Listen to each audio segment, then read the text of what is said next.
ചെറിയ കാര്യമെന്നത് ഒന്നുമല്ല. ഹൃദയത്തിൽ ഇഖ്ലാസുണ്ടെങ്കിൽ അത് ഏറ്റവും വലിയ ചരിത്രമായി മാറും. ഒരു റുമ്മാൻ വിത്ത് നട്ടാൽ അത് ചെറിയ പ്രവൃത്തി. അത് നന്മയോടെ ചെയ്താൽ അത് വലിയ മരമായി മറ്റുള്ളവർക്ക് ഉപകാരപ്പെടും.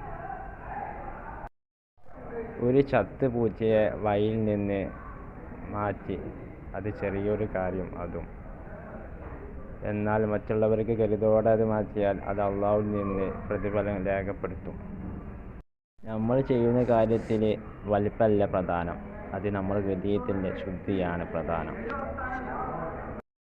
ചെറിയ കാര്യങ്ങൾ പോലും നന്മയോടെ ചെയ്യുക, അത് നിന്റെ ജീവിതത്തിൽ നല്ല മാറ്റം വരുത്തും. നല്ല മനസ്സോടെ നന്മകൾ ചെയ്യുക.